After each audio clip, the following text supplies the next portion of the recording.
Hello friends, मैं doctor Manju Jain, retired associate professor from SN Sen degree college Kanpur. जी हाँ, मैं पिछले कई कई महीनों से प्रेरणादायक कहानियाँ लेकर के आपके सामने वीडियो शेयर करती हूँ। तो मुझको ये लगता है, क्योंकि मेरे पास भी कुछ रिपोर्ट्स आ रही हैं कि आप जल्दी जल्दी एक दिन में दो दो कहानियाँ सुनाया करिए, पर नहीं, सब्र का ही फल मीठा होता है। थोड़ा धैर्य रखिए, मैं ज़रूर आप तक कहानियाँ और भी पहुँचाऊँगी।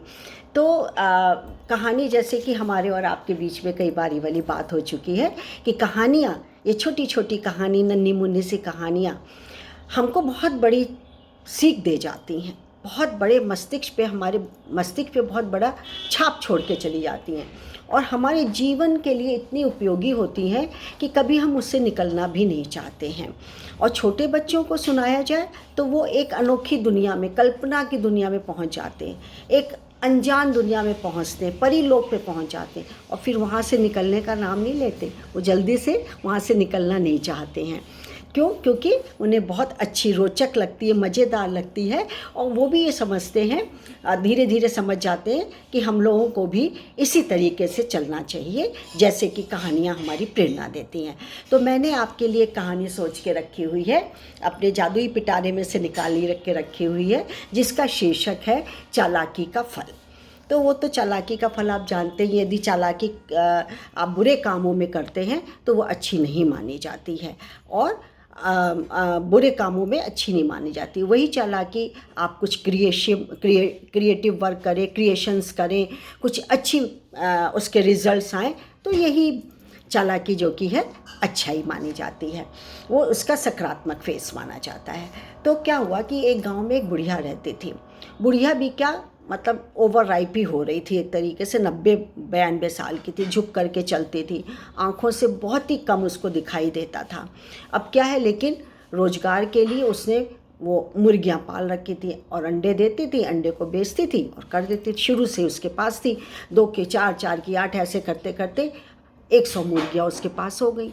लेकिन मुर्गियों की जो देखभाल करती थी, वो जो लड़की थी, वो कई दिनों से चली गई और बिना बताए चली गई। अब बुढ़िया रानी तो, अब तो देखो 60 साल से ज़्यादा उम्र जब हो जाती है तो आदमी थोड़ा सनकी तो हो ही जाता है। बढ़ बढ़ बढ़ बढ़ करती रहती थी दिन भर, मुझको बिना बताए चली गई, जाने कहाँ मर गई, करम जली है, ये वो बढ़ बढ़ बढ़ बढ़ करती रही। तो ये भालू सुन रहा था। भालू ने कहा, बुढ़िया माँ, तुम नानी हो गई हो, सब हो गई हो, ये शोभा देता है तुम बड़बड़ कर रही, काय चीज़ के लिए बड़बड़ कर रहे हो?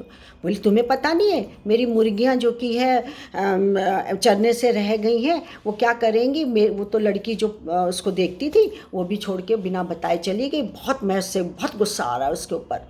तो बोला, क्या हुआ है बुढ़िया माँ, मुझको रख लो तुम? बोले, तुम्हें रख लूँ? एक तो तुम काले कलूटे, दूसरा मोटे मोटे और तीसरा बदसूरत। तुम्हें तो देख के ही मुर्गियाँ जो कि भग जाएंगी, मैं कहाँ उन्हें ढूंढूंगी, कहाँ से कैसे गिनूंगी, इधर उधर हो जाएंगी तो। और मुर्गियाँ भी बड़ी दुष्ट हो रही थी इस समय, कहीं अड़ोस पड़ोस में जाती, वहाँ पे कुछ गंदा कराती थी, उनकी सब्जियों को खा लेती थी और पकड़ में आ जाती थी तो लोग उनको पका के सब्जी की तरह खा लेते थे।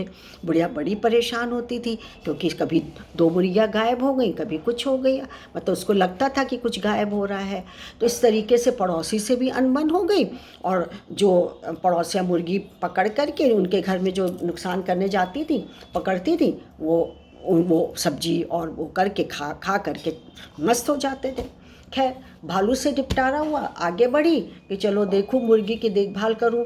तो सियार मिल गया। सियार बोला कि माँ, बड़ी दुखी लग रही हो नानी माँ, क्या बात है? बोली, वो जो लड़की जो मेरे मुर्गियों को संभालती थी, वो बिना कहे जाने कहाँ मर गई है, क्या है, मैं तो तंग आ गई हूँ, जरा तुम ही ढूंढ दो मेरे लिए।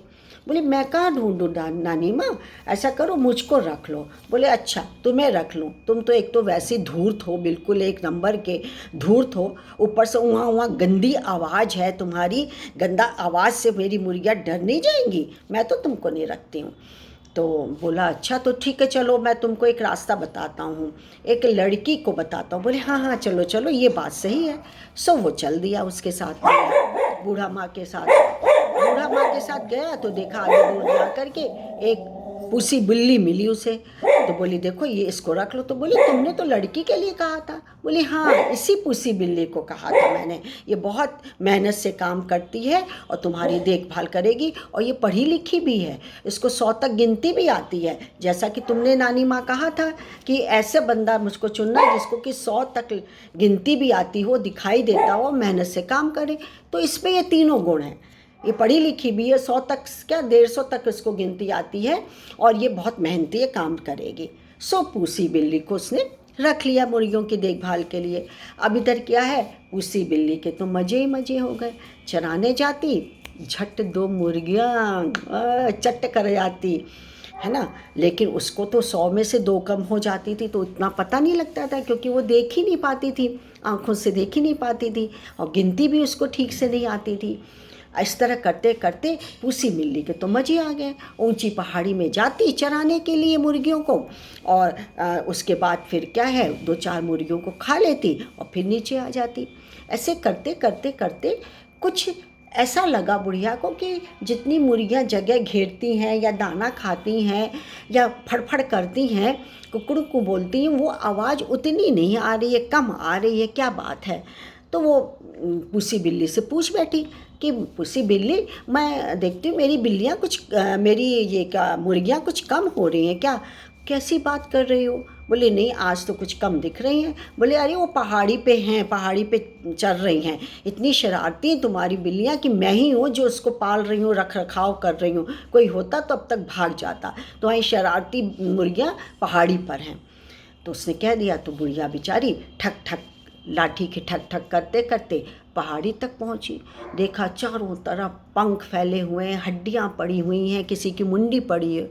बुढ़िया को समझते देर नहीं लगी कि ये पूसी बिल्ली की ही चालाकी है। बड़ा तेज गुस्सा आया, धीरे धीरे वो नीचे उतरने लगी।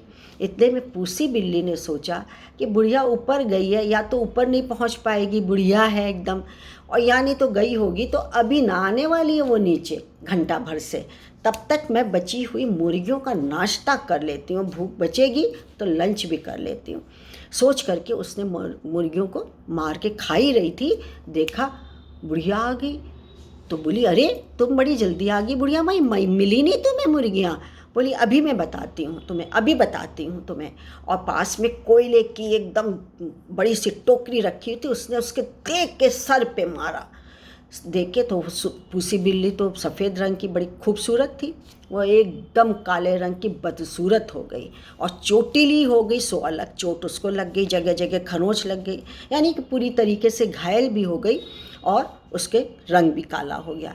तो आप देखिए अक्सर आजकल हम लोग भी मानते हैं, यदि जो काली बिल्ली रास्ता काटती है, काली बिल्ली रोती है, तो हम लोग कहते हैं उफ़ ये बहुत गंदा हो गया, ये अपशगुन हो गया। हाँ, तो इसीलिए शायद कहते हैं, क्योंकि वो बहुत चालाक थी और उसको नौकरी से भी हाथ धोना पड़ा, भाग गई। तो बहनों, मित्रों, सखियों और बच्चों, मेरी कहानी आप तक पहुंचाने का ये ध्येय होता है कि उसमें छिपी हुई चाहे 1 सीख हो, चाहे 2 हो, चाहे 2 से ज़्यादा हो, कहीं ना कहीं हमको मर्माहत कर देती हैं, हमें सीख दे देती हैं, और हमारे मन मस्तिष्क को एक अटल छाप छोड़ के ही रहती हैं। इसमें भी है कि देखिए आप जिसके लिए कार्य कर रहे हैं उसके प्रति पूर्ण रूप से समर्पित होइए, समर्पण भाव से आप नौकरी करिए और ईमानदारी से करिए। ईमानदारी, समर्पण 2 ऐसी चीज़ हैं जो आपको कभी गिरने नहीं देंगी, झुकने नहीं देंगी। तो जहाँ भी आप काम करें, ये तो जानवरों की है, लेकिन हम और आप कहीं नौकरी करते हैं, व्यवसाय करते हैं, किसी के अंडर में काम करते हैं, कोई हमारे अंडर में काम करता है, तो हमें पूर्ण रूप से उसके प्रति समर्पित भाव रखना चाहिए, बहुत लगन से, ईमानदारी से काम करना चाहिए। और नहीं करने पर क्या होता है, नौकरी से तो हाथ धोएंगे ही, दूसरी हमारी हर जगह बदनामी होगी, और फिर हमको जल्दी कोई नौकरी नहीं देगा, और हमें भी तिल तिल करके मरना पड़ेगा, जैसे कि पूसी बिल्ली का हाल हुआ था। बदसूरत तो हो ही गई थी, आइंदा उसे किसी ने भी उस पर विश्वास नहीं किया, उसको किसी ने नौकरी पर नहीं रखा। तो साथियों, मेरी कहानी यही समाप्त होती है। मुझे उम्मीद है कि आपको ये कहानी अवश्य अच्छी लगी होगी, लाभान्वित होंगे। बच्चों को सीख दीजिए कि काम के प्रति लगन से काम करें, ईमानदारी से काम करें, और मुझको अब जाने की आज्ञा दीजिए। नमस्कार। Thank you.